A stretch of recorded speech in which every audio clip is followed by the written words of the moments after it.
সাদ্দাম, রাশেদানিস যে প্রান্তে আছেন সেখানে বিপুল সংখ্যক পুলিশ এবং আইন শৃঙ্খলা রক্ষাকারী বাহিনী মোতায়েন থাকতে আমরা দেখলাম। আপনি যে প্রান্তে আছেন সেখানকার কি অবস্থা, নিরাপত্তা ব্যবস্থা কেমন দেখছেন, এবং এই যে অবস্থান কর্মসূচি তার জন্য যান চলাচলে কোনো অসুবিধা? শাওন, আপনি যেমনটি বলছিলেন যে আসলে নিরাপত্তার ব্যবস্থা জোরদার করার যে প্রসঙ্গটি, আমার সহকর্মী রাশেদ উনি আসলে যেমনটি দেখিয়েছিলেন আসলে সেটিই সঠিক। সেখানে যমুনার যে একেবারে ভেতর সামনের যে অংশে প্রায় কয়েক স্তরের নিরাপত্তা, এই নিরাপত্তার পাশাপাশি রমনার যে অঞ্চলটি চতুর্দিকে আসলে নিরাপত্তার চাদরে ঢেকে ফেলা হয়েছে, এক প্রকার বলাই যায় এমনটি। আপনি ঠিক দেখতে পাচ্ছেন এটি হচ্ছে বিচারপতির যে বাসভবনের যে অংশ, অর্থাৎ এই কাকরাইল মসজিদ এবং এই অঞ্চলে ঠিক জুমার নামাজের পরপরই যেটি আসলে আন্দোলনের কেন্দ্রস্থল থেকে ঘোষণা এসেছে যে জুমার নামাজের পরপরই নেতাকর্মীরা আসলে এখানে আসবেন। বিভিন্ন স্তরের বিভিন্ন অঞ্চল থেকেও এখানে আসার সম্ভাবনা রয়েছে। এটিকে কেন্দ্র করে আসলে নিরাপত্তা ব্যবস্থা আরও বেশি জোরদার করা হয়েছিল।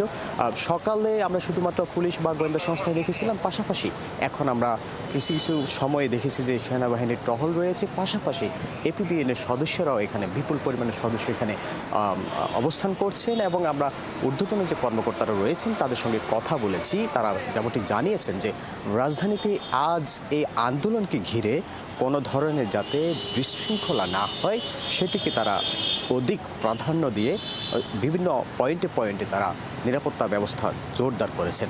বিশেষ করে শাহবাগ, শহীদ মিনার এই অঞ্চল, বাইতুল মোকাররমের যে পল্টন এলাকা, এই সব এলাকায় আসলে বিপুল পরিমাণ পুলিশ সদস্য মোতায়েন করা হয়েছে। পাশাপাশি গোয়েন্দা নজরদারিও তারা করছেন। তারা যেমনটি জানিয়েছেন যে এই আন্দোলনকে ঘিরে যাতে ফ্যাসিবাদের পক্ষে বা দোসরদের কেউ কোনো বিশৃঙ্খলার সুযোগ নিতে না পারে সেটিও তারা আসলে গুরুত্বের সঙ্গে দেখছেন। পাশাপাশি আরেকটি বিষয় জানিয়ে রাখি, যে আন্দোলন কেন্দ্রস্থল যমুনার সামনে থেকে যে নেতৃবৃন্দরা ইতিমধ্যে ঘোষণা দিয়েছেন, তারা এখন পর্যন্ত তাদের যে একটা দাবিতে সবচেয়ে বেশি অনড়, সেটা হচ্ছে তারা ফ্যাসিবাদী যে সরকার, আওয়ামী লীগ সরকার, তাদের আসলে যে নিষিদ্ধের যে রোড ম্যাপ, তারা এই রোড ম্যাপটা আসলে সরকারের কাছ থেকে জানতে চায়।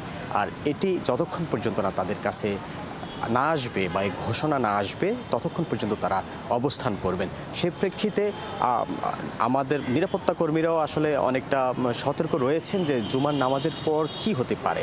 ঠিক আমরাও আসলে তথ্য সংগ্রহের চেষ্টা করছি যে আসলে জুমার নামাজের পর পরিস্থিতি কি হবে। তবে এখানে যারা নিরাপত্তায় আছেন তাদের সঙ্গে কথা বলে যেটি জানতে পারলাম, তারা বলছেন যে যদি তারা কোনো বিশৃঙ্খলা না করে এখান থেকেও কাউকে বাধা দেওয়া হবে না। তবে নেতাকর্মী যদি বেশি হয়ে থাকে সেক্ষেত্রে হয়তো ভেতরে আসলে আপনি জানেন যে এলাকাটি আসলে অনেক গুরুত্বপূর্ণ এলাকা, বেশ কয়েকজন উপদেষ্টা পাশাপাশি বিচারপতি সহ গুরুত্বপূর্ণ ব্যক্তিরা এখানে বসবাস করেন।